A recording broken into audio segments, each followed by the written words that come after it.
नमो अरिहन्ताणं नमो सिद्धाणं नमो आर्याणं नमो वज्रायाणं नमो लोय सफ़साहुणं ईसु पंच नमो यारो सभ्यतावपणासनो मंगलाणं च सव्वेसिं पठमं हवै मंगलम् चत्तारि मंगलमर्हन्तमंगलं सिद्धमंगलं साहुमंगलं केवलीप्रणतो धम्मो मंगलम् चत्तारि लोकोत्तमा अनन्तलोकोत्तमा सिद्धलोकोत्तमा साहुलोकोत्तमा केवलीप्रणतो धम्मो लोकोत्तमा चत्तारि शरणं प्रव्रजामि अर्हन्त शरणं प्रव्रजामि सिद्ध शरणं प्रव्रजामि साहु शरणं प्रव्रजामि केवलीप्रणतो धम्मो शरणं प्रव्रजामि।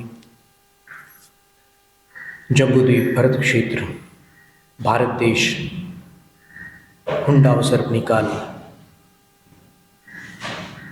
वर्तमान के धर्म तीर्थ शासन नायक प्रथम तीर्थंकर वृषभदेव भगवान को आदि लेकर अंतिम तीर्थंकर भगवान महावीर स्वामी तक जो भी 24 जिनराज हुए हैं उन सबको विनम्र प्रणाम। त्रिलोक त्रिकालवर्ती पंच परम गुरु स्वरूप पांच परमेष्ठी अरहत सिद्धाचार्य उपाध्याय सर्व साधु भगवंतों को भक्तिपूर्वक नमस्कार। द्वादशांग श्रुत स्वरूप और अंग बाह्य श्रुत स्वरूप भगवती जिनवाणी सरस्वती देवी माता को भावपूर्ण वंदन। पूर्व शताब्दी के ज्ञानी ध्यानी तपस्वी परम श्रद्धेय चारित्र चक्रवर्ती धर्म धुरंधर आचार्य शांति सागर मुनिराज को बारंबार नमन। दीक्षा शिक्षा गुरु आचार्य विद्यासागर महाराज को नमस्ते।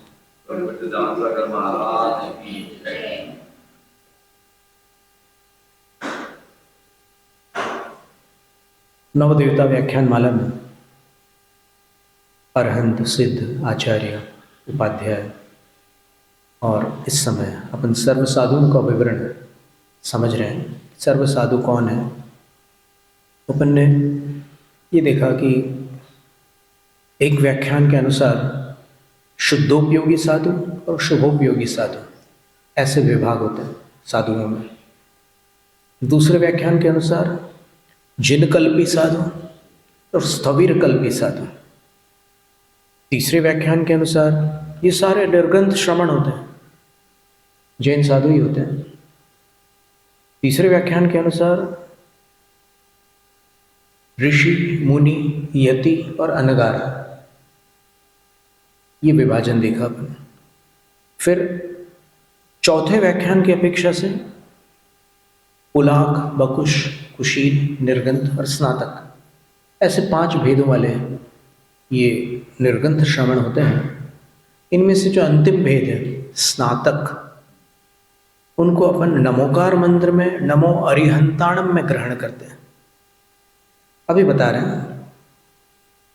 तो पूर्व सत्र में ये चर्चा निकली थी कि पुलाक मुनि उस पोले धान के समान होते हैं जिसमें ठोस पना नहीं है। साधु है, भावलिंग है, लेकिन कभी उपसर्ग आदिक में उनके महाव्रत और उनका जो रात्रि भोजन त्याग है उस पर अगर कोई उपद्रव आ जाए तो क्षति होती है। लेकिन उनकी लेश्या दूषित नहीं होती। शुक्ल पीत पद्म शुक्ल इन्हीं 3 लेश्याओं में रहते हैं।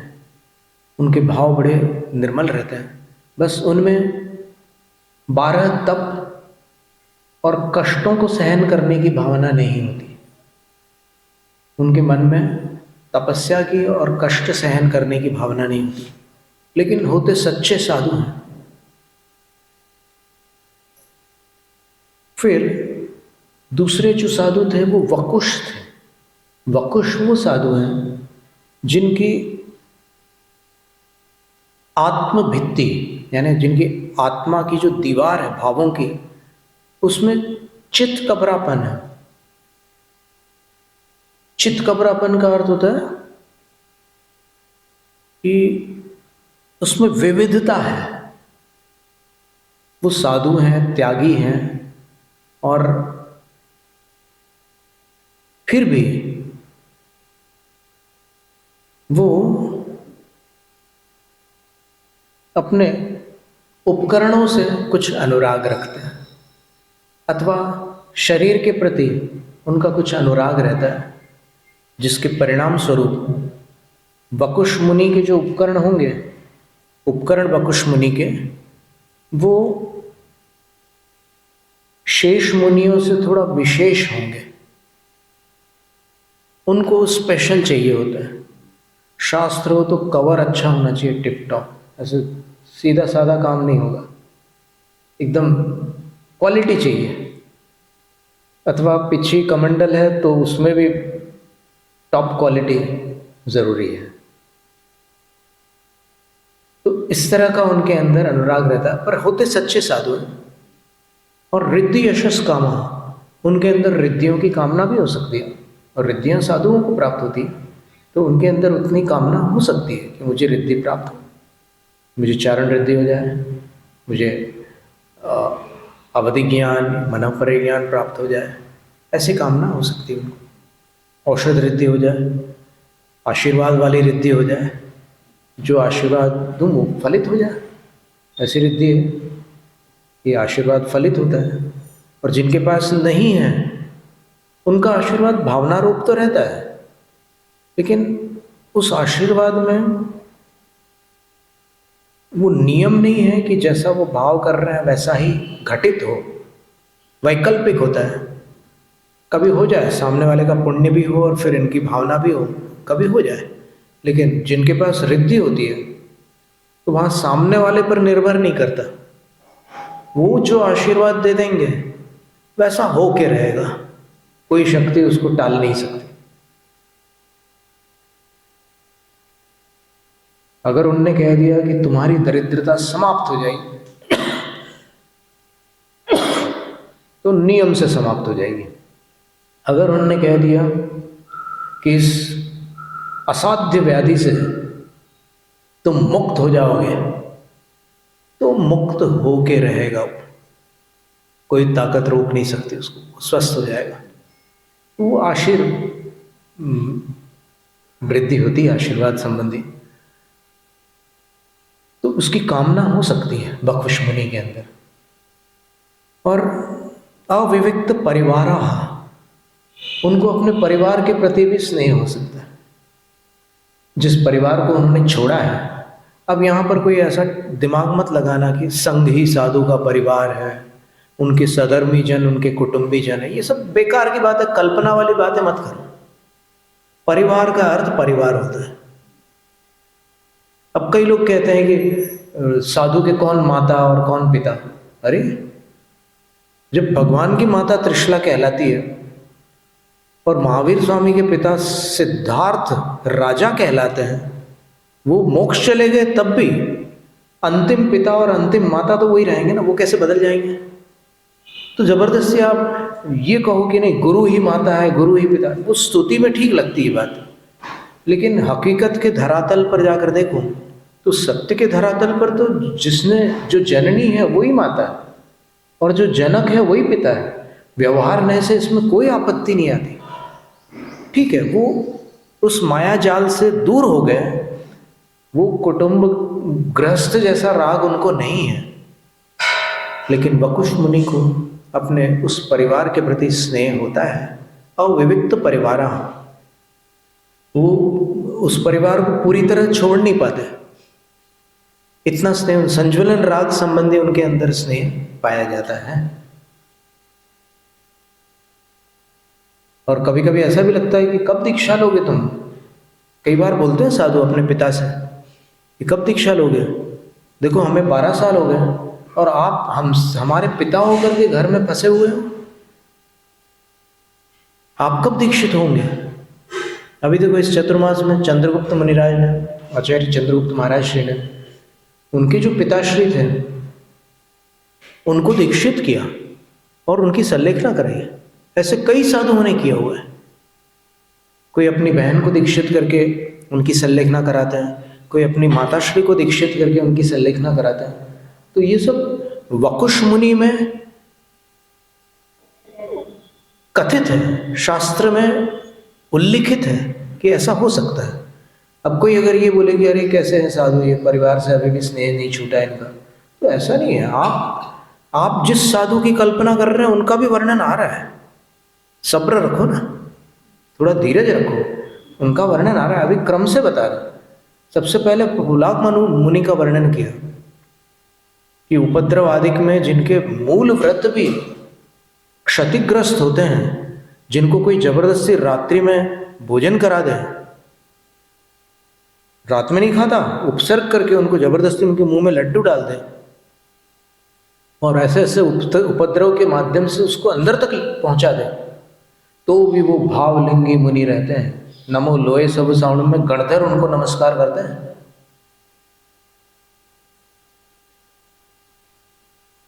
और अगर कोई यहाँ से अपना छोटा सा दिमाग लगा करके सोचे कि अरे उसको तो उपसर्ग में रात में खाना खिला दिया, उनका तो साधुत्व नष्ट हो गया, अरे बेचारे, ऐसे करुणावान अगर आप बनोगे। अरे मूलाचार में लिखा है कि जो साधु को करुणा पूर्वक आहार दान देता है उससे साधु आहार न ले, क्योंकि साधु का पद भक्ति पूर्वक आहार लेने का है, करुणा पूर्वक आहार नहीं ले सकते साधु।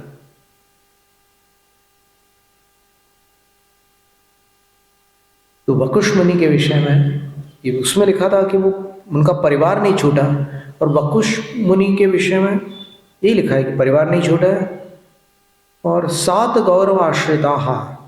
बोले कि जब उनके साता का उदय रहता है तो थोड़ा अंदर वो प्रसन्न हो जाते हैं और थोड़ा सा उनको लगता है कि देखो अपने कितना पुण्य का ठाठ चल रहा है, ऐसा भाव उनके अंदर आ सकता है, पर है सच्चे मुनि। इसके बाद तीसरी श्रेणी के जो साधु हैं, देखिए क्रम से ऊपर ऊपर के हैं। अभी इस काल में पुलाक मुनि होना ही अहोभाग्य की बात है। वकुश और कुशील मुनि की जो श्रेणी है वो तो बहुत ऊपर की श्रेणी है, अति दुर्लभ है वो। इस काल में तो दुष्कर है वो, असाध्य है। तो कुशील मुनि कौन होते हैं? उसके 2 भेद हैं, एक प्रतिसेवना कुशील, दूसरे कषाय कुशील। ये शब्द कषाय भी खराब लगता है, कुशील शब्द भी खराब लगता है, लेकिन इसका वैसा अर्थ मत लेना, ये एक संज्ञा है। एक कल भी हमने बताया था कि एक वो मुनि है, 5 प्रकार के अवंदनीय मुनि भी है शास्त्र में। पार्श्वस्थ, कुशील, संसक्त, अपगत संज्ञक और मृग चारित्री, ये 5 मुनि साधुओं के लिए अवंद्य है। साधु इनकी वंदना नहीं कर सकते, तो वहां पर भी कुशील है। और ये कुशील जो वर्णन चल रहा है ये भी कुशील है, पर ये वो नहीं है। वो साधु अवंदनीय है, और ये अभी आप वर्णन सुनो तो पता चलेगी कौन है। कुशीला द्विविधा भवन्ति, कुशील के 2 भेद होते हैं, प्रतिसेवना कुशील और कषाय कुशील। तो प्रतिसेवना कुशील कौन है? अविविक्त परिग्रह, जिनके परिग्रह नहीं छूटे हैं। अब फिर इसकी चर्चा निकली थी पहले, मूलाचार में कहा है कि अपरिग्रह महाव्रती जो साधु होते हैं वो गृहस्थ के योग्य परिग्रह के त्यागी होते हैं। वहां ये शब्द है श्रामण्यायोग्य परिग्रह त्याज्या, श्रामण के अयोग्य परिग्रह के त्यागी होते हैं। तो क्या श्रमणों के योग्य भी कोई परिग्रह होता है, ये प्रश्न आता है। तो फिर उसका उत्तर है कि कुछ चीजें श्रमण अपने पास रखते हैं, साधु अपने पास रखते हैं। अब उसमें पिच्छी कमंडल शास्त्र को उपकरण कहा, क्योंकि ये उपकारी है साधु के लिए। पिच्छी समितियों में सहायक है, इसलिए ये उपकरण है, इसको संयम उपकरण कहते हैं। फिर कमंडल जो है वो शुद्धि में है, सहायक है, उसको शौचोपकरण कहते हैं। शौच का अर्थ है पवित्रता, तो वो पवित्रता का उपकरण है। और तीसरा शास्त्र है, तो वो ज्ञानोपकरण है, स्वाध्याय में सहायक है। तो ये 3 उपकरण हो गए। और बाकी और कुछ रख सकते हैं कि नहीं साधु? अब कई साल पहले एक पुस्तक निकली थी, करीब 40-50 वर्ष हो गए होंगे। उस पुस्तक में उसके 8वें अध्याय में मुनि का स्वरूप लिखा था, और उसमें लिखा था कि जो साधु चश्मा लगाते हैं वो नरक निगोद के पात्र हैं।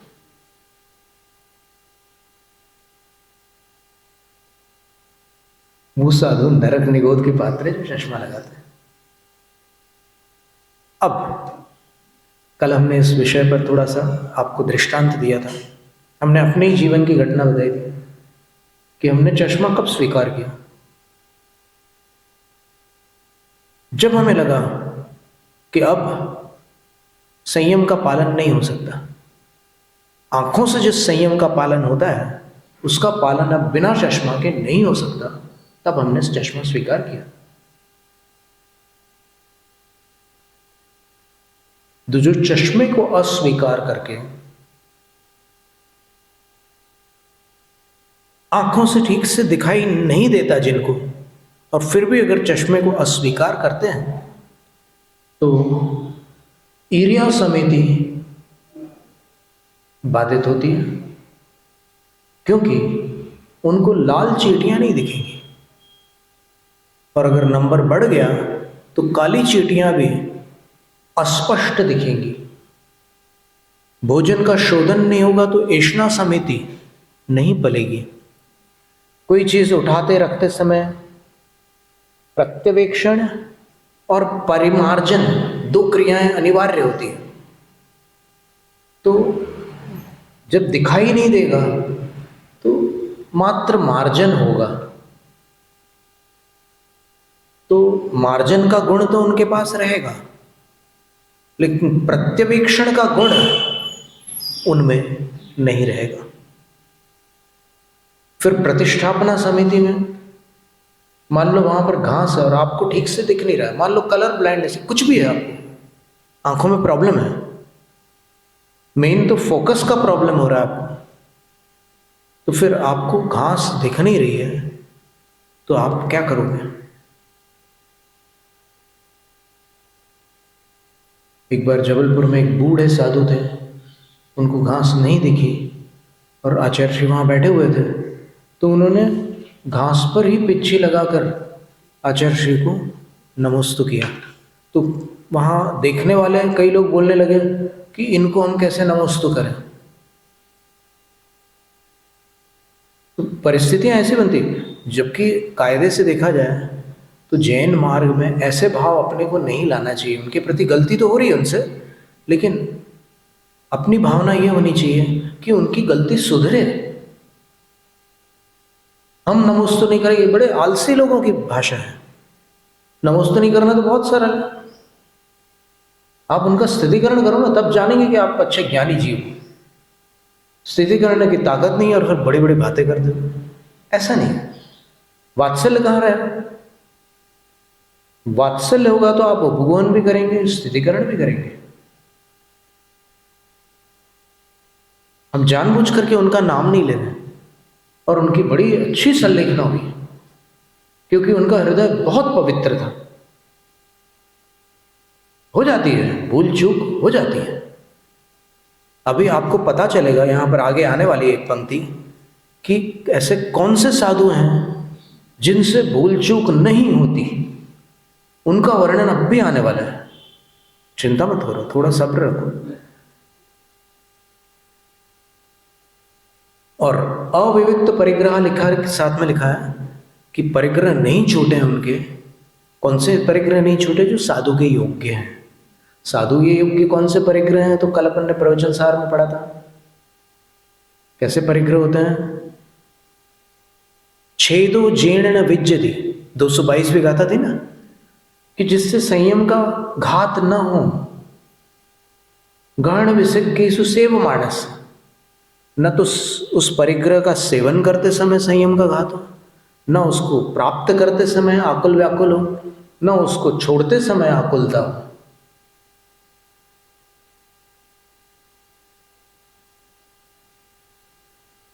वट्टतुतेण समणो कालम खेतम वियाणित, ऐसे परिग्रह के साथ साधु प्रवृत्ति करो। क्या हमेशा के लिए? नहीं, बोले कालम खेतम व्यान, जितने समय तक आवश्यकता है तब तक, हमेशा के लिए नहीं। और जिस स्थान पर आवश्यकता है उस स्थान पर करो, जहां जिस स्थान पर आवश्यकता नहीं है वहां मत करो। तो इतना स्पष्ट कुंद आचार्य गाथा में प्रवचन सार के अंदर लिख रहे हैं। और फिर टीका में अमृतचंद्र आचार्य महाराज ने क्लियर किया, न खलुपदित्वाच्छेद प्रत्युत छेद प्रतिषेध एव तत्र तथास्तीयमान। बोलते हैं कि उसको परिग्रह को स्वीकार, उपधि शब्द दिया उन्होंने। उपधि का अर्थ परिग्रह ही होता है। मूलाचार ग्रंथ में आप देखेंगे तो उपधि शब्द का अर्थ 24 परिग्रह है। तो उस परिग्रह को स्वीकार करने वाले साधु परिग्रही होने के कारण संयम के घात को प्राप्त नहीं हो जाएंगे। तो आचार्य उत्तर देते हैं कि नहीं, न खलु, बोलते हैं कि निश्चित रूप से परिग्रह स्वीकार करने पर भी वो संयम के घात को प्राप्त नहीं होंगे, प्रत्युत, बल्कि छेद प्रतिषेध एवं, बोले घात से बच जाएंगे। बोले कितनी बड़ी बात कह दी। आहार ग्रहण करते हैं साधु, चटाई ग्रहण करते हैं, और कोई और वस्तु भी ग्रहण करते हैं, चश्मा भी ग्रहण कर सकते हैं। अब देखिए, कल हम एक घटना सुना रहे थे, वो अधूरी रह गई थी, कि जब सुमित्रा बाई विधवा आश्रम में सागर में निवास करती थी वो, और अंततः उन्होंने आचार्य शिव सागर महाराज श्री से पपौरा जी में आर्य का दीक्षा ग्रहण की, और बहुत सारे प्रश्नोत्तर करके जब शास्त्र प्रमाण उनको मिल गए, तब उनने आचार्य श्री को गुरु बनाकर दीक्षा मांगी, और फिर उन्होंने दीक्षा निश्चित की। तो पंडित पन्नालाल साहित्याचार्य जी रूठ गए, ऐसे कैसे दीक्षा दे दी।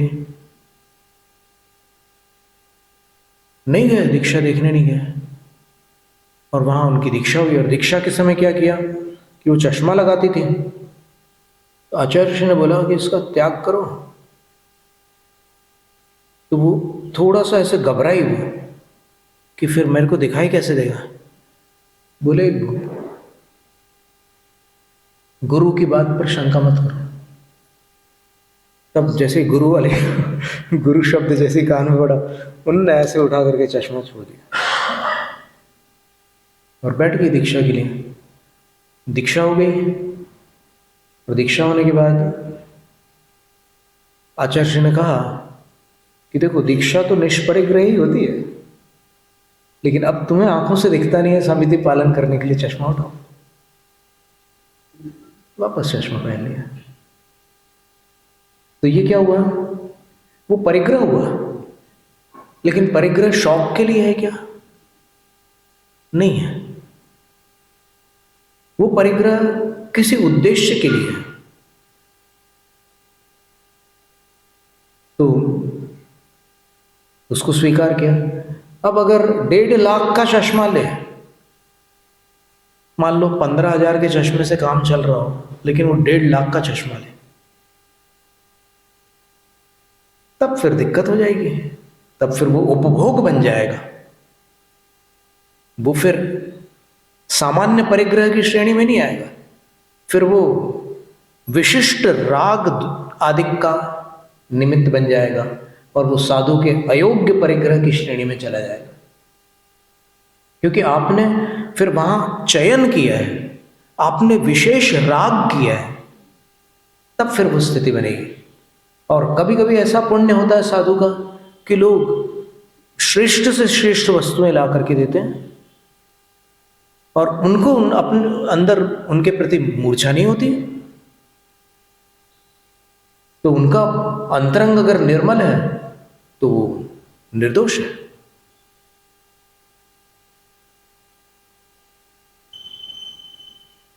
एक मुनिराज के पास लैपटॉप था और उस लैपटॉप पर वो मात्र शास्त्रों का ही कार्य करते थे, पर कहीं किसी ने किसी की बात सुन ली कि साधु अगर कोई ऐसी चीज रखते हैं तो चोरी करना पाप नहीं है। किसी ने चोरी कर ली, तब उनको इस बात का खेद हुआ कि मैंने इतने शास्त्रों का संग्रह किया था इसमें, वो सब चले गए। चलो कोई बात नहीं, फिर से कर लेंगे। यानी देखो आप, वो रोए नहीं, वो आर्त ध्यान को प्राप्त नहीं हुए, बस उनके अंदर मना खेद किंचित ये भाव आया कि इतना जो श्रम किया था वो चला गया, चलो कोई बात नहीं, फिर से कर लेंगे, दोबारा जिनवाणी माता की सेवा कर लेंगे। और फिर से उन्होंने जिनवाणी माता की सेवा की। चोरी करने वाले ने पाप किया या पुण्य, इस पर विवेक से विचार करना। क्योंकि ऐसा एक घटनाक्रम यहां हुआ था, इंदौर के पास बनेड़िया जी है ना, वहां पर हुआ था। तो वहां पर कोई साधु थे, उनके पास कुछ सामान था, तो फिर बस उसी बात को लेकर के कि साधु परिग्रह नहीं रख सकते, अगर रखते हैं तो चुरा लो, चोरी करने में कोई पाप नहीं है। किसी ने उनका वो कर दिया, और वो साधु कोई ऐसे सीधे साधे थे नहीं,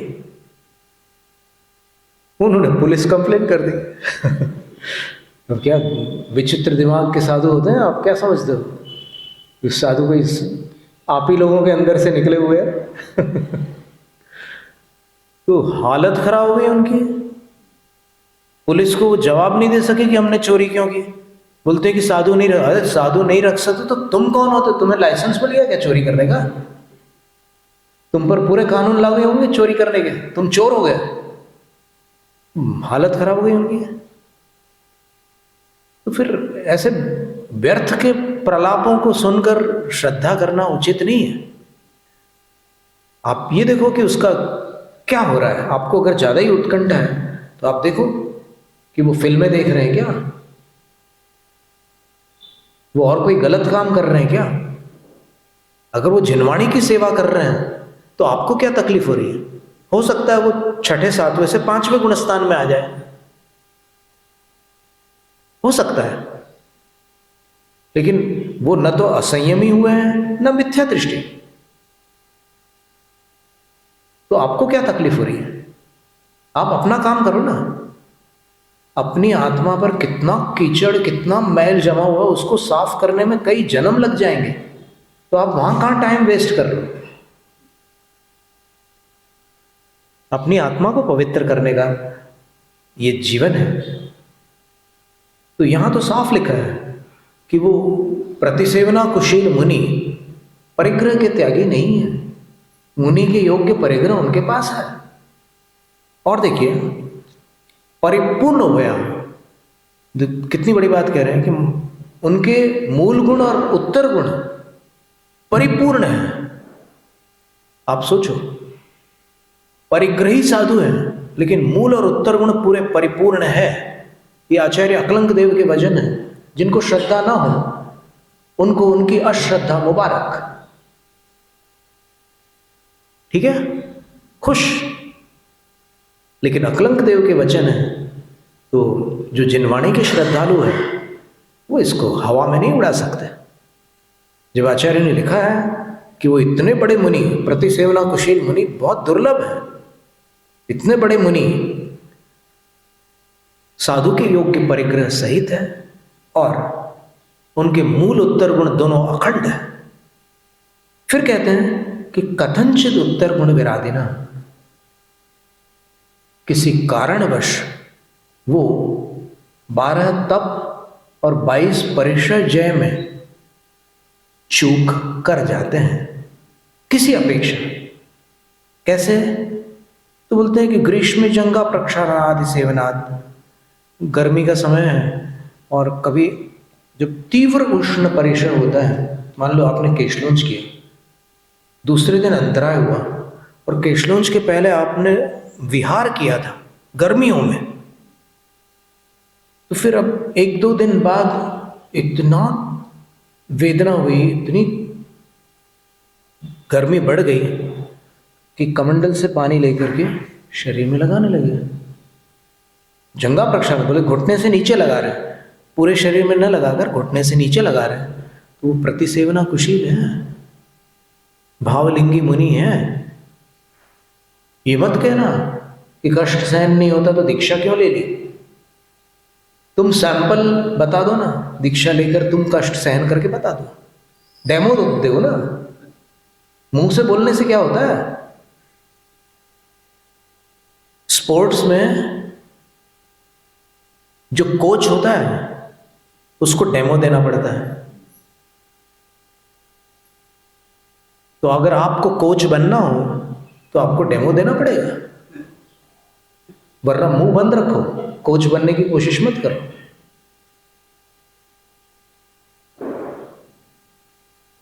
ये सीधा स्पष्ट शब्दों में लिखा हुआ है, ग्रीष्मे जंगा प्रक्षालनादि सेवनात् प्रतिसेवना कुशीला। ये प्रतिसेवना कुशील मुनि का स्वरूप है। और क्या कह रहे हैं? अब ये प्रतिसेवना कुशील हो गए, अब दूसरे एक और कुशील है। वो कौन सा? वो बहुत उच्च कोटि के साधु हैं, उनको सब साधु मानते हैं। बाकी ये जो बाकी जो है उनको कुछ लोग साधु नहीं मानते, जिनका वर्णन अभी तक अपन ने सुना ना, उनको बहुत से लोग साधु नहीं मानते। लेकिन अब यहां से जिन साधुओं का वर्णन आ रहा है उनको सब साधु मानते हैं, किसी की मजाल नहीं है कि वो साधु ना माने उनको। कैसे हैं वो? तो लिखा है, वशीकृतान्य कषायोदया संज्वलन मात्र तंत्रत्वात् कषाय कुशीला। ये वो साधु हैं जिन्होंने 9 कषायों को जीत लिया है, हास्य पर जिन्होंने विजय प्राप्त कर ली है, शोक पर जिन्होंने विजय प्राप्त कर ली है, रति अरति भय और जुगुप्सा को जिन्होंने जीत लिया है, बहुत ही उच्च कोटि के साधु हैं। सारे साधु नहीं होते ऐसे। मूलाचार प्रदीप में लिखा है कि अगर उन्होंने नियम लिया है कि मैं एक मुहूर्त के लिए इस बाईं करवट पर हिले बिना एक काष्ठ की भांति पड़ा रहूंगा, तो अगर पीछे चीता भी आ जाए और अगर शेर भी दहाड़े तो न तो उनके चेहरे पर कोई शिकन आएगी और न वो रिफ्लेक्स एक्शन को प्राप्त होंगे, ऐसे मुड़ करके भी नहीं देखेंगे, वो जैसे लेटे वैसे चुपचाप लेटे रहेंगे।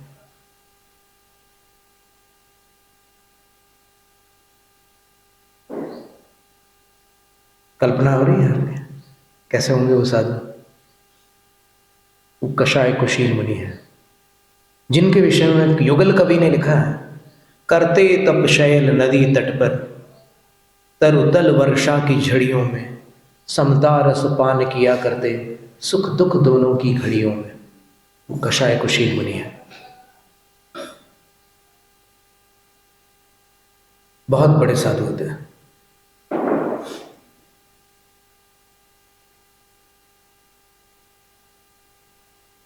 केवल उनको क्रोध मान माया लोभ का किंचित उदय रहता है, संज्वलन कषाय का उदय रहता है, बाकी जो 9 कषाय उन सबको उन्होंने जीत लिया होता है। जबरदस्त बात है। एक जैनेतर साधु ने कहा था, अभी हम जब राजस्थान से विहार कर रहे थे बागड़ से, तो किसी रात को हमें एक ऐसे स्थान पर रुकना पड़ा कि जहाँ पर एक जैनेतर साधु का कार्यक्रम चल रहा था। तो कार्यक्रम पूर्ण हुआ और वहाँ पर हमारा रात्रि विश्राम था। तब हमने उन लोगों से पूछा कि आपके गुरु ने क्या शिक्षा दी? तो उन्होंने बोला, बहुत सुंदर बात थी कि जिसने अपनी हंसी पर और जिसने अपने रोने पर जीत हासिल कर ली, उसने अपने मन को जीत लिया। क्या सुंदर बात है। हमारे गुरु आचार्य विद्यासागर महाराज ने कहा था कि जिसने अपने वचनों पर नियंत्रण प्राप्त कर लिया, उसने अपने मन पर नियंत्रण प्राप्त कर लिया। कुछ मिलती जुलती है कि नहीं बात? क्योंकि हंसते भी मुंह से ही है, रोते भी मुंह से ही है, आंखों से तो पानी बहता है और रोने की आवाज तो मुंह से ही आती है ना। तो कितनी सुंदर बात है। और वो कार्य कषाय कुशील मुनि कर चुके होते हैं। बाकी मुनि अभ्यास रूप में करते हैं, अभ्यास का तो निषेध है ही नहीं। निचले मुनियों में और श्रावकों में भी कुछ मुनि धर्म का अभ्यास श्रावक जीवन में भी किया जा सकता है। एकाशन है, रस त्याग है, कुछ क्रियाएं तो हो ही जाती है श्रावक धर्म में भी। तो इस तरह ये कुशील मुनि राजों का वर्णन था।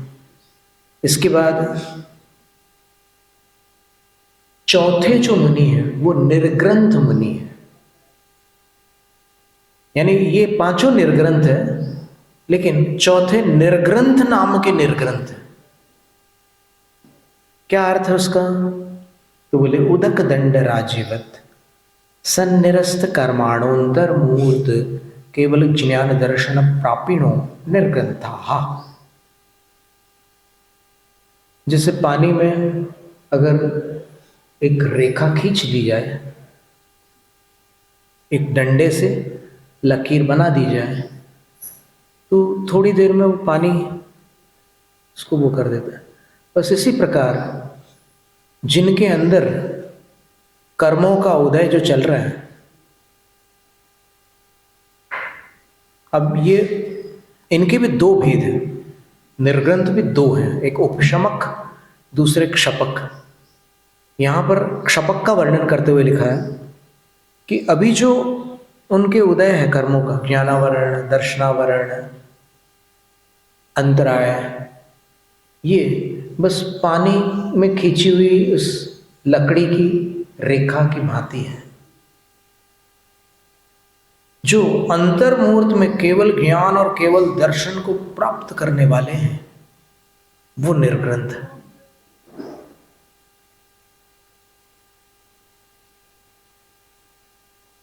तो ये क्षपक की अपेक्षा से कथन है।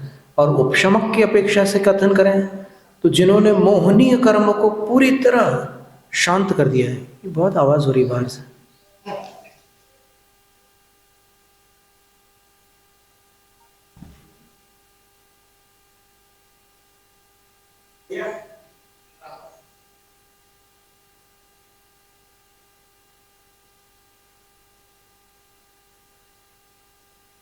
तो जिन्होंने मोहनीय कर्म को पूरी तरह शांत कर दिया है और यथाख्यात चारित्र में विराजमान है, जो 11वें गुणस्थान वर्ती है, वो भी निर्ग्रंथ है। भले ही राजवार्तिक में जो वार्तिक है, चौथा वार्तिक है, उसमें लिखा है कि अंतर्मुहूर्त में केवल ज्ञान और केवल दर्शन जिनको प्राप्त होने वाला है वो निर्ग्रंथ है, लिखा है। पर वो 11वें गुणस्थान वाले भी निर्ग्रंथ क्यों हैं, ये कोई प्रश्न कर सकता है, जिसके विषय में अभी हमने कहा ना कि वो भी निर्ग्रंथ है जिन्होंने मोह पर विजय प्राप्त की है। तो उसका उत्तर है कि आगामी सूत्र में स्वयं आचार्य बता रहे हैं कि अगर निर्ग्रंथ मुनि केवल ज्ञान को प्राप्त नहीं होते और देव पर्याय में जाते हैं तो कहां जाएंगे? तो बोलते हैं सर्वार्थ सिद्धि तक। तो इससे क्या सिद्ध हुआ? इससे यह सिद्ध हुआ कि वे निर्ग्रंथ 11वें गुणस्थान वाले मुनि भी जरूरी नहीं है कि केवल, वो तो केवल ज्ञान प्राप्त करने के लिए तो उनको फिर नीचे आना पड़ेगा और वापस क्षपक श्रेणी पर आरूढ़ होकर केवली होना पड़ेगा। पर मान लो वैसा संगनन नहीं है और या फिर चरम शरीर ही नहीं है, तो उस भाव में क्षपक श्रेणी नहीं हो सकती। लेकिन देवलोक में वो सर्वोत्कृष्ट जो देवों का स्थान है, सर्वार्थ सिद्धि, वहां जा सकते हैं। परंतु इसमें एक शर्त और है, वज्र ऋषभ नाराज संगनन होगा तभी जा सकते हैं, अन्यथा नहीं। तो ऐसे भी निर्ग्रंथ होते हैं, 3 संगनन वाले निर्ग्रंथ, क्योंकि 11वें गुण स्थान में 3 संगनन है, तीनों संगनन वाले निर्ग्रंथ हो सकते हैं। तो उनका उपपाद कहाँ कहाँ तक होता है वो आगामी सूत्र में बताते हैं। तो इस तरह 4 प्रकार के साधुओं का वर्णन अपन ने सुना।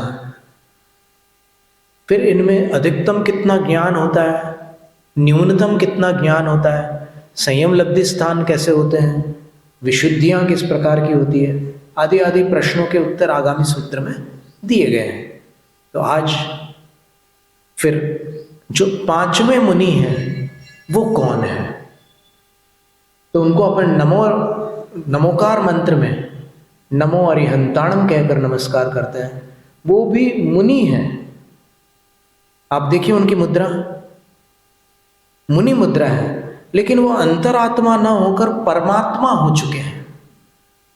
जो मुनि परमात्मा हो चुके हैं उनको पंचम निर्ग्रंथ अर्थात स्नातक कहते हैं।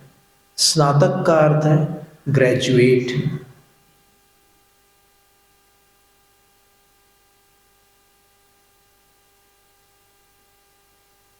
और फिर पोस्ट ग्रेजुएट कौन है, फिर प्रश्न आएगा, वो सिद्धालय में है। अथवा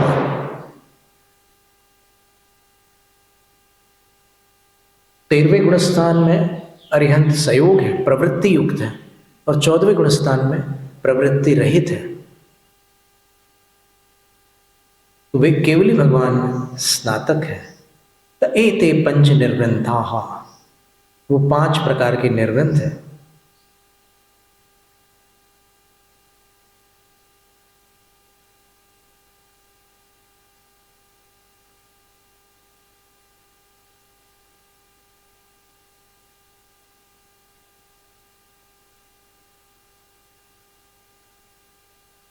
कुछ शंका समाधान दिए उनने अंत में कि जब इस साधुओं में, इन 5 साधुओं में जब जमीन आसमान का अंतर है, तो फिर इन 5 को साधु क्यों कह रहे हो, कुछ और कहो ना। तब आचार्य उत्तर देते हैं कि नहीं, जैसे ब्राह्मण ब्राह्मण में अंतर होता है, श्रावक श्रावक में अंतर होता है, वैसे साधु साधु में भी अंतर हो सकता है। तो उनको असाधु थोड़ी कह देंगे, हम साधु ही हम।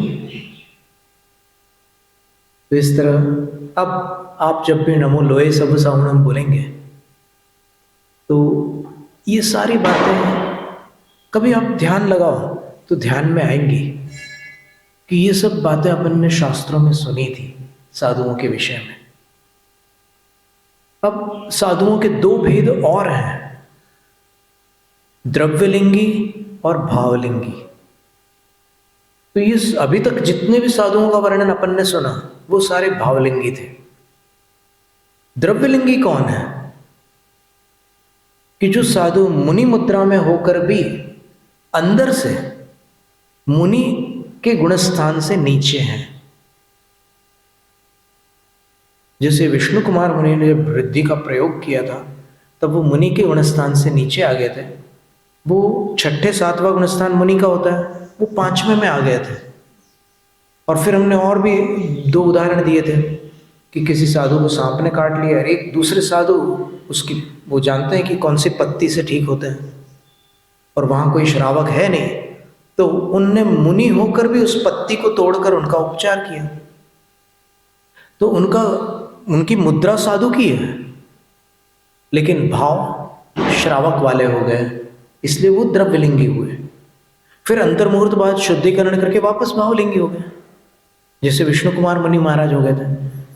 धवला में लिखा है कि अंतर्मुहूर्त के लिए वो पंचम गुणस्थान में आए, फिर वापस मुनि के गुणस्थान में चले गए। इसी तरह एक उदाहरण और दिया था, आपको स्मरण है कि कोई साधु संघ चला जा रहा है, अचानक बाढ़ आ जाती है और एक मुनि उस जल प्रवाह में बह जाते हैं और दूसरे मुनि तैराकी में विश्व चैंपियन होते हैं पूर्व काल के। और उनमें क्षमता होती है कि इनको बचा सकते हैं, तो फिर वो उसमें पानी में जाकर उनकी रक्षा करेंगे। पानी में जाना मुनि धर्म नहीं है। पानी पर चलने पर एक कायोत्सर्ग का प्रायश्चित है, और घुटने तक पानी में अगर चलते हैं तो पानी सूखने तक जब कायोत्सर्ग करना उसका प्रायश्चित है। और घुटने से 4 अंगुल ऊपर पानी में अगर जाना पड़े तो एक उपवास प्रायश्चित है। 8 अंगुल पानी में जाना पड़े तो 2 उपवास प्रायश्चित है। और अगर उससे 4 अंगुल और ऊपर जाना पड़े तो उससे दुगना 4 उपवास प्रायश्चित है। और उससे ऊपर जाना पड़े तो 8 उपवास प्रायश्चित है। उससे ऊपर जाना पड़े तो 16 उपवास प्रायश्चित है। उससे ऊपर जाना पड़े तो 32 उपवास प्रायश्चित। लगातार नहीं, लगातार में तो फिर खेल खत्म हो जाएगा। तो ये सारी स्थिति है, लेकिन उनको जान बचाने के लिए अंदर जाना पड़ा। कभी मान लो कोई बच्चा पानी में बह रहा है और साधु उसकी जान बचा लेते हैं, तब भी उनका गुणस्थान नीचे हो जाता है, और फिर उनको प्रायश्चित करके वापस अपने गुणस्थान में आना होता है। तो ये द्रव्यलिंगी और भावलिंगी के भेद है। कभी असंयम में चले जाते हैं तो फिर वो चौथे गुणस्थान में आ जाते हैं।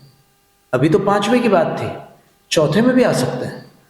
और कभी अगर उनकी श्रद्धा भी डगमगा जाती है तो फिर मिथ्यात्व में भी आ सकते हैं साधु।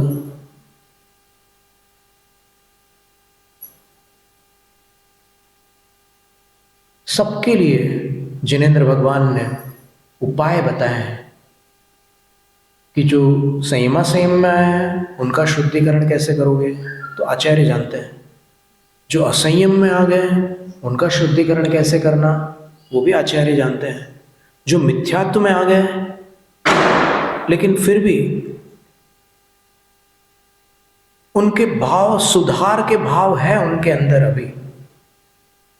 देखो, जो सुधरना नहीं चाहता उसको ब्रह्मा नहीं सुधार सकते। आदिनाथ भगवान मारीच को नहीं सुधार पाए थे, तो फिर उनकी अलग श्रेणी होती है। वो श्रेणी एकदम निराली होती है। भाई उनको कोई दूर से लोग हाथ जोड़ते हैं, भाई उनसे बचो, उनको कोई बदल ही नहीं सकता। लेकिन अगर कोई मिथ्यात्व में आ गया, लेकिन गुरु को पता चल गया कि ये मिथ्या दृष्टि हो गया, तो कुछ उपाय करके उनको वापस मार्ग पर ले आते हैं।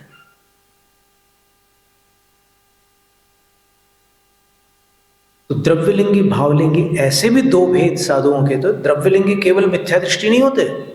कुछ लोगों ने जो अध्यात्म पढ़ते हैं मिथ्या दृष्टि को ही द्रव्यलिंगी मान रखा है, सम्यक दृष्टि को द्रव्यलिंगी नहीं मानते। लेकिन सिद्धांत के अनुसार पहले से 5वें गुणस्थान तक, चूंकि मुनि का गुणस्थान नहीं है, मुनि की मुद्रा हो सकती है, तो वो मुद्रा द्रव्यलिंग है, और वो मुनि मुद्राधारी द्रव्यलिंगी है। भावलिंगी कब होंगे? जब मुनि के गुणस्थान वाले भाव होंगे तब। इस तरह साधुओं का वर्णन अपन ने विस्तार से सुना है। अब थोड़ा सा कुछ विषय शेष है, आज कर लें या फिर आगामी सत्र में? आज कर लें, थोड़ा सा विषय है।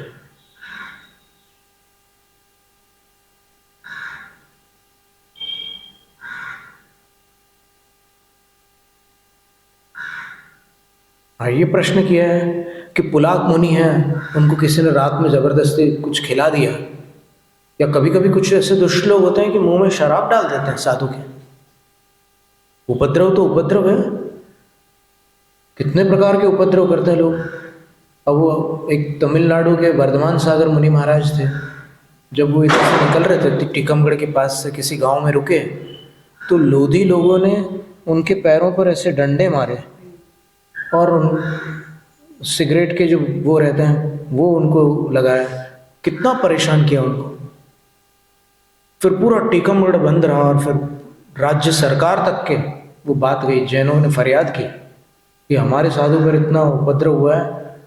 तो फिर मुख्यमंत्री ने कार्रवाई की उस पर। 3 लोग थे, वो लोधी लोग, पकड़ा गया वो लोग, जिन्होंने उपद्रव किया था साधु पर। तो ऐसे उपद्रव होते हैं साधु पर कई बार। तो ऐसे उपद्रव में अगर साधु के महाव्रतों में कहीं क्षति हो जाती है तो वो असाधु नहीं हो जाते। यही प्रश्न यहां पूछा है, भग्न व्रते वृत्तावति प्रसंग इति चेत। बोले कि आप जिनके व्रत क्षतिग्रस्त हुए हैं उनको भी आप निर्ग्रंथ कह रहे हो, तो ये तो अति नहीं हो गई क्या? ये शंकाकार की शंका है। तो आचार्य कहते हैं कि न रूपा भावात, बोलते हैं कि अगर खंडित व्रत वाले साधु को आप साधु कहोगे तो फिर श्रावक को भी साधु कहो ना। तो आचार्य बोलते हैं कि नहीं, उनके व्रत खंडित हुए हैं लेकिन उनकी मुद्रा अभी भी जिन मुद्रा है, और श्रावक के पास रूपा भावात, जिनेंद्र भगवान का रूप नहीं है श्रावक के पास। निर्ग्रंथ रूप मात्र न प्रमाणम, हम लोगों के लिए यहां पर वो निर्ग्रंथ रूप प्रामाणिक है। जिनके पास निर्ग्रंथ रूप है उनको हम साधु मानते हैं। और यहां पर जिनेंद्र भगवान ये कह रहे हैं कि उनके व्रत खंडित होने पर भी वो प्रायश्चित आदि करेंगे, लेकिन अभी भी वो पुलाक मुनि है, मुनि के गुणस्थान से नहीं गिरे, क्योंकि उनने अपनी इच्छा से वो कुछ नहीं किया है। उनके मुंह में उस दुष्ट ने मदिरा डाली, उनके साथ जो भी उपद्रव करना था वो उन लोगों ने किया है। इन्होंने अपने मन से कुछ स्वीकार नहीं किया, ना परिग्रह स्वीकार किया है ना और कुछ। गुरुदत्त मुनि को कंबल ओढ़ा दिया था उपसर्गकर्ता ने, लेकिन द्रोणगिरी से गुरुदत्त मुनि मोक्ष चले गए। वो कंबल उनके ऊपर था और उसने आग लगा दी थी कंबल उड़ाकर, और वो मुनिराज बैठे रहे।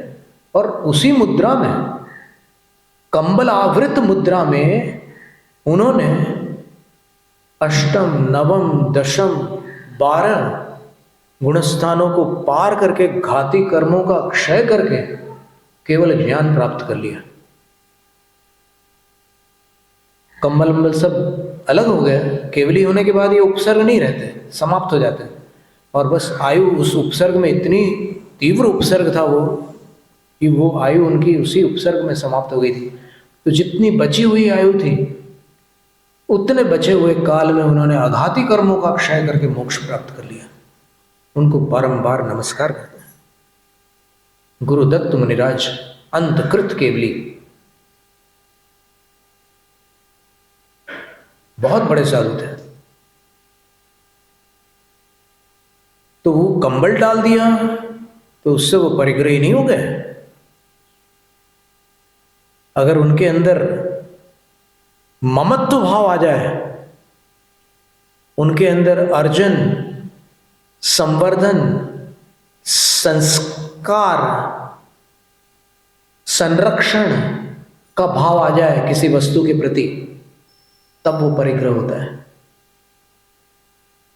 और गुरुदत्त मुनिराज तो जिनकल्पी साधु थे, उनके ऊपर इतने बड़े उपसर्ग हो सकते हैं, उनके ऊपर आवरण होकर के भी वो मोक्ष जा सकते हैं, केवल ज्ञान प्राप्त कर सकते हैं, मोक्ष तो बाद में गए।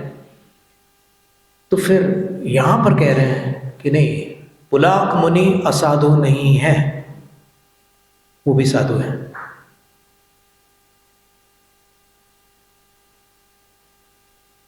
फिर बोलते हैं कि अगर कोई नग्न मुद्राधारी हो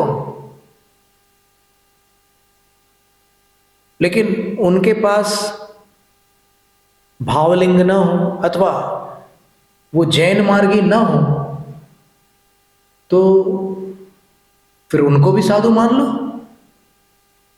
तो आचार्य उत्तर देते हैं कि उनको इसलिए नहीं मान सकते क्योंकि हम जिन मुद्रा के साथ सम्यक दर्शन हो तब साधुत्व को स्वीकार करते हैं कि उनके पास रत्नत्रय हो, सम्यक दर्शन, सम्यक ज्ञान, सम्यक चारित्र हो, तब हम उसको साधु मानेंगे, उस मुद्रा को। इसलिए वहां पर भी अति प्रसंग नहीं होगा। और फिर इसका बारीक वर्णन ना करके मोटा मोटा वर्णन देख लेते हैं अपन।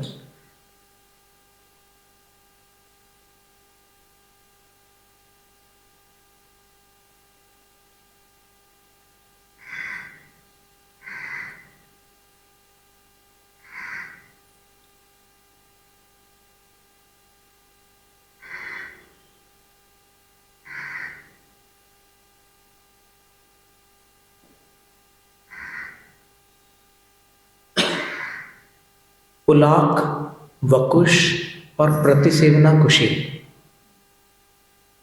जिनको बहुत से लोग साधु नहीं मानते, वो वाले साधु, वो कौन से दो संयम में होते हैं?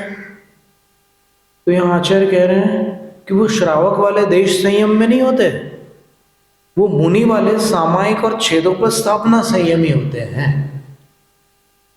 पुलाक मुनि, उपकरण वकुश मुनि, शरीर वकुश मुनि और प्रतिसेवना कुशील मुनि, ये मुनिराजों के सामायिक और छेदोपस्थापना संयमधारी रहते हैं। कषाय कुशीला द्वयोः परिहार विशुद्धि सूक्ष्म सांप्राययोः पूर्वयोश्च। और कषाय कुशील जो मुनि हैं वो कौन से संयमी होते हैं? तो बोले कि परिहार विशुद्धि और सूक्ष्म सांप्राय और पहले के दो सामायिक और छेदोपस्थापना, ऐसे 4 संयमों में कषाय कुशील मुनि रहते हैं।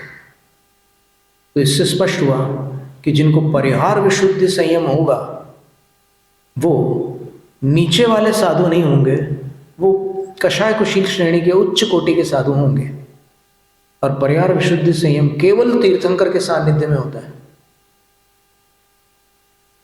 यानी आप सोचो कि 24 तीर्थंकर हुए, बस उनके ही काल में ये परिहार विशुद्धि था, उसके आगे भी नहीं, उसके पीछे भी नहीं, इतना दुर्लभ है। तो वो कषाय कुशील मुनि होते हैं। निर्ग्रंथ स्नातका एकस्मिन्नेव यथाख्यात संयम, निर्ग्रंथ मुनि और स्नातक मुनि एक यथाख्यात संयम में रहते हैं। ज्ञान कितना होता है इनके पास? अधिकतम और कम से कम। तो आचार्य लिखते हैं कि जो 3 साधु हैं, पुलाक, वकुश और प्रतिसेवना कुशील, वो अधिकतम 11 अंग और 10 पूर्व के ज्ञाता हो सकते हैं, उससे ऊपर नहीं। कषाय कुशीला निर्ग्रंथा 14 पूर्वधरा, और जो कषाय कुशील और निर्ग्रंथ मुनि हैं वो 14 पूर्वों के धारी शुद्ध केवली होते हैं। तो इससे स्पष्ट हुआ कि श्रुत केवली मुनि ये नीचे वाले मुनियों में नहीं आते, उनकी श्रेणी बहुत ऊपर है। तो श्रवण बेलगोल में जिनकी संलेखना हुई वो कौन से आचार्य थे? श्रुत केवली भद्रबाहु स्वामी थे। तो वो कषाय कुशील मुनि थे, इस वचन से प्रमाणित है। और श्रुत केवली के विषय में 2 नियम हैं कि उस भाव में वो असंयम को प्राप्त नहीं होते। जो साधु श्रुत केवली बन गए वो उस जीवन में मुनि के गुणस्थान से नीचे नहीं आ सकते।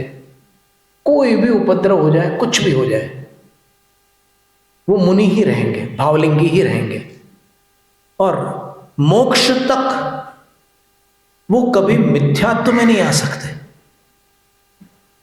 श्रुत केवली मुनि के विषय में ये नियम है कि मोक्ष पर्यंत वो मिथ्यात्व में नहीं आ सकते। और तीसरी विशेषता यह है कि वो कम से कम समय में मोक्ष प्राप्त करते हैं। धवला की पहली पुस्तक में लिखा है और समय पावड़ की जैसे आचार्य की टीका में तात्पर्य वृत्ति में लिखा है कि वो कम से कम समय में मोक्ष जाएंगे। मान लो इस जीवन में मोक्ष नहीं हुआ शुद्ध केवली मुनि को, तो फिर आगामी भाव में नियम से मोक्ष जाएंगे, क्योंकि कम से कम समय है ना मोक्ष का। लेकिन वो मनुष्य भाव जरूरी है। क्योंकि अन्य भावों से मोक्ष नहीं होता, और मनुष्य भाव में भी सबको नहीं होता। किनको होता है?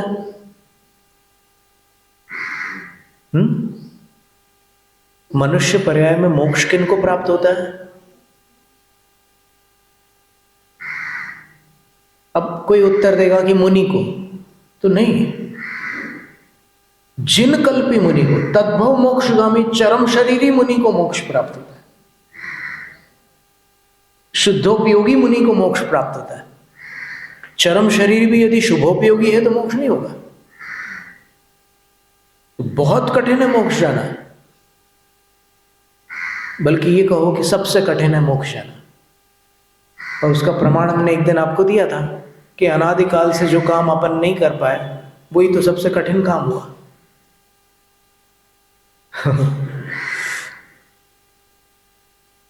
फिर जगन्य कम से कम कितना ज्ञान होगा?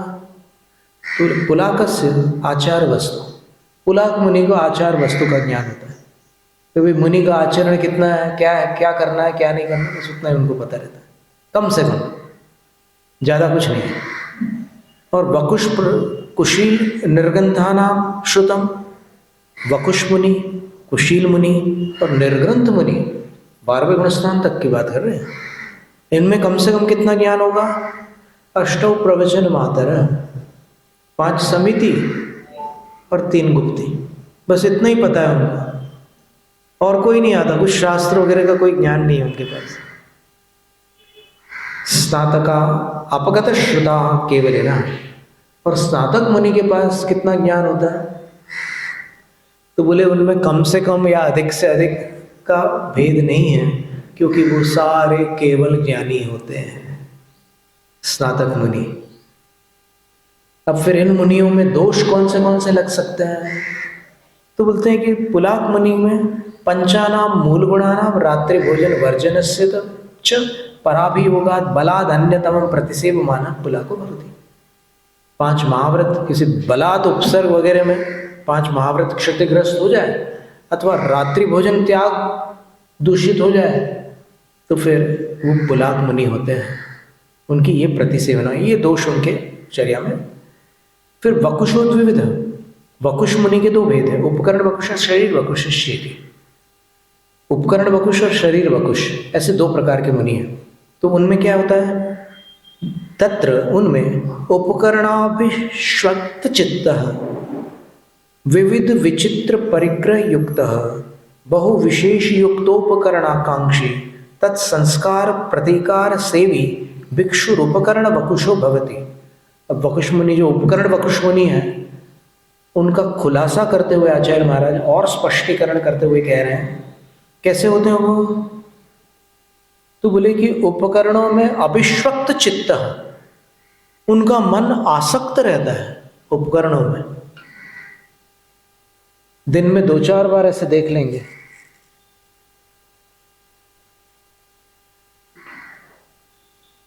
कमंडल को भी देख लेंगे, लेकिन भावलिंगी मुनि है। राग असाधुत्व का लक्षण नहीं है, क्योंकि साधु में भी राग हो सकता है, पर साधु में गृहस्थों वाला राग नहीं होगा, साधुओं वाला राग हो सकता है। तो अब ये पिच्छी से राग, पिच्छी जिसके पास है ही नहीं वो क्या राग करेगा? तो ये पिच्छी कमंडल शास्त्रों के प्रति राग हो सकता है, कोई आपत्ति नहीं है। और क्या है? विविध विचित्र परिग्रह युक्त, कान खुले हैं, चौकन्ने होकर सुनो क्या कह रहे हैं। उपकरण वकुश मुनि विविध विचित्र परिग्रह युक्त, विविध प्रकार के विचित्र परिग्रहों से युक्त होता है। आपको कहो उनके पास कैंची मिल जाए, पिच्छी की रिपेयरिंग वगैरह करने के और कुछ साधन वादी मिल जाए, रस्सियां मिल जाए, पिच्छी की डंडियां मिल जाए, कई चीजें हो सकती है। यहां तो शास्त्र में आचार्य कह रहे हैं ना कि विविध विचित्र परिग्रह युक्त, अब किसी ने कुछ देख लिया कि महाराज के पास ये चीज रखी है, ओ आज के पढ़े लिखे लोग बोलेंगे कि ओ अफवाह बना देंगे उसको। अरे अपन भाई दूर रहो उनसे, क्या काल आ गया है, कैसे कैसे साधु हैं और कैसे कैसे दीक्षा देने वाले आचार्य हैं, ऐसे लोगों को दीक्षा दे देते हैं। फिर आप जज बनने लग गए। जज बनना बहुत खतरनाक काम होता है, क्योंकि गलत जजमेंट से भारी नुकसान होता है, सामने वाले को हो या ना हो, खुद को बहुत भारी नुकसान होता है।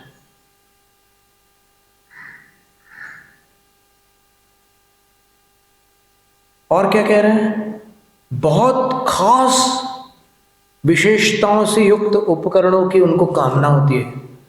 तत्संस्कार प्रतिकार से भी, उसकी सजावट आदि भी देखते हैं, वो उसका प्रतिकार भी करते हैं। अगर कुछ थोड़ी सी गड़बड़ी आ गई तो फिर उसको ठीक ठाक भी कर डालते हैं, और वो उपकरण बखुश होते हैं। और इस निमित्त से उनको आर्त ध्यान भी होता है, ये भी बताया अभी आगे। उनकी लेश्या भी बिगड़ सकती है, ये भी लिखा है। तो देखो, अभी तक अपन ने साधुओं के बारे में पढ़ा था, शुभोपयोग में क्या क्या कर सकते हैं वो सारा वर्णन था। लेकिन ये जब उनके भाव अशुभ होते हैं तो आर्त ध्यान में भी जा सकते हैं, ये यहां बता रहे हैं। ये मत सोचना कि साधु के अंदर ऐसे भाव नहीं होते, अशुभ ध्यान भी हो सकता है, वो बता रहे हैं। फिर शरीर संस्कार से भी शरीर बकुश, फिर शरीर के संस्कार, तेल की बोतल रख लेंगे, बाम रख लेंगे, कोई ऐसी चीजें रख लेंगे वो जिससे शरीर एकदम व्यवस्थित रहे, ये सारी चीजें भी हो सकती है। फिर प्रतिसेवना कुशीलो मूल गुणान अविराधयन, और जो प्रतिसेवना कुशील होते हैं वो मूल गुणों की विराधना न करते हुए उत्तर गुणेषु कांचित विराधना प्रतिसेवते, उत्तर गुणों में कुछ विराधना का प्रतिसेवन कर लेते हैं, कुछ दोष लगा लेते हैं। और अब अंतिम पंक्ति में लिखा है कि कौन से ऐसे मुनि हैं जो साधुचर्या में रंच मात्र भी दोष नहीं लगाते। ऐसे साधु कौन से हैं? तुमने पहले कहा था कि उनको सब साधु मानते हैं जो दोष नहीं लगाते, और जो दोष लगाते हैं उनको साधु मानने वाले सच्चे सम्यक दृष्टि हैं। कौन से दोष लगाते हैं? जो यहां शास्त्र में बताए गए। ऐसा नहीं है कि प्यास लगी और पानी पी लिया। कोई कहे कि अरे हाँ दोष तो लगते हैं साधु को, तो ऐसा नहीं चलता। जो साधु के संयम की मर्यादा है उसको तोड़कर अगर दोष लगेगा तो फिर वो साधुत्व की सीमा के बाहर हो जाएंगे।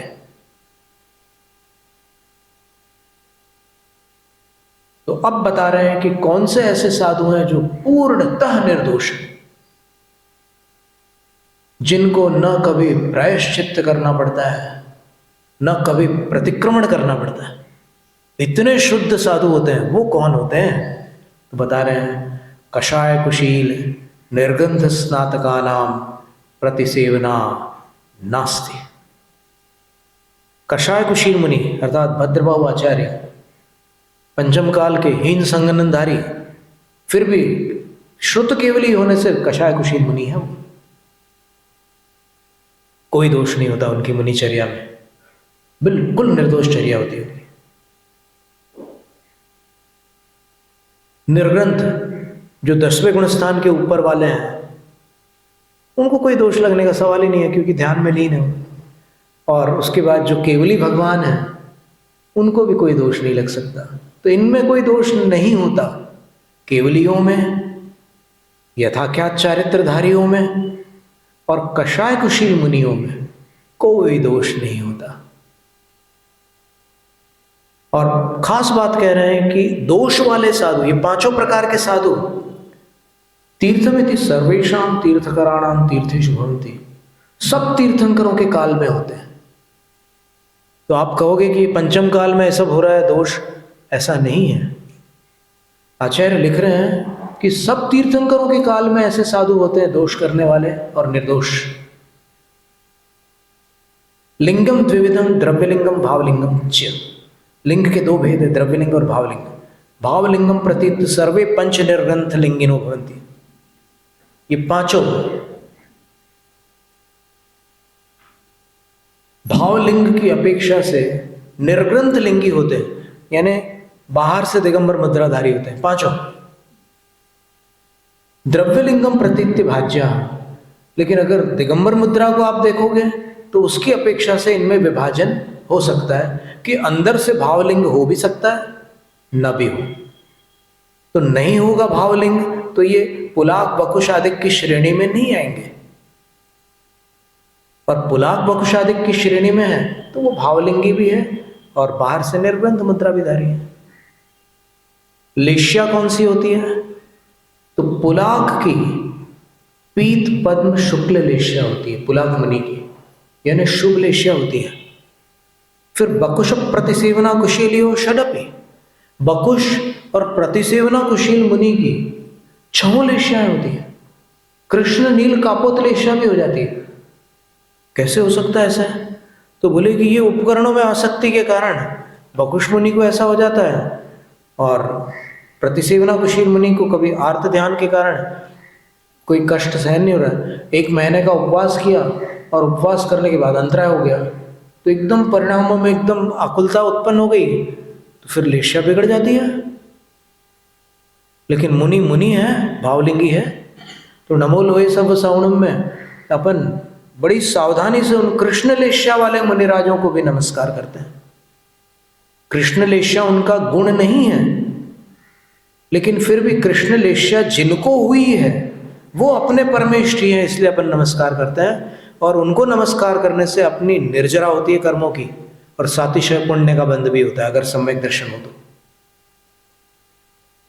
कितनी गहरी बात है। और फिर कषाय कुशीलस्य परिहार विशुद्धेश्च चतस्र उत्तराः।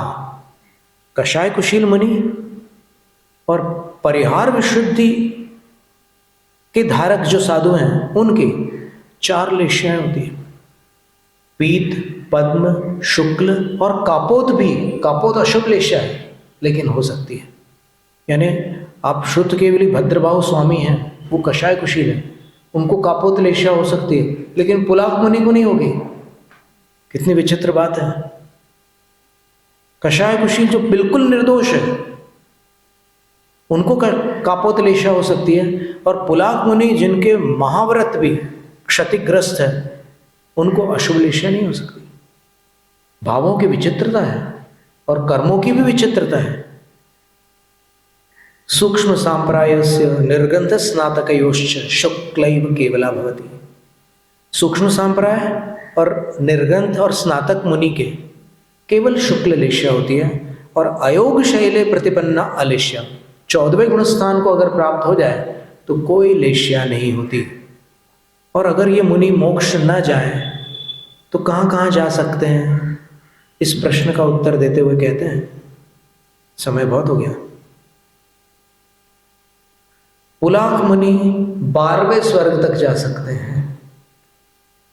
वकुश और प्रतिसेवना कुशील मुनि 16वें स्वर्ग तक जा सकते हैं।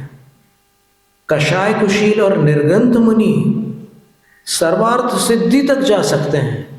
आ गए ना निर्गंध मुनि? तो इससे सिद्ध हुआ कि निर्गंध मुनि केवल ही हो ऐसा नियम नहीं है, सर्वार्थ सिद्धि तक जा सकते हैं। और सर्वेशाम अपि जगन्य स्वधर्म कल्पे द्वे सागरोपम स्थितिषु। और ये सारे साधु कम से कम स्वधर्म स्वर्ग में तो जाएंगे ही जाएंगे। भद्रभाव स्वामी कहाँ गए? 5वें स्वर्ग में गए, ब्रह्म स्वर्ग में। वड्डाराधने ग्रंथ में, कन्नड़ ग्रंथ में उल्लेख है कि वो 5वें स्वर्ग में गए। स्नातकस्य निर्वाणमिति। और जो स्नातक केवली भगवान है उन मुनिराजों का केवल एक ही स्थान है, निर्वाण। जैनम जयतु शास्त्र।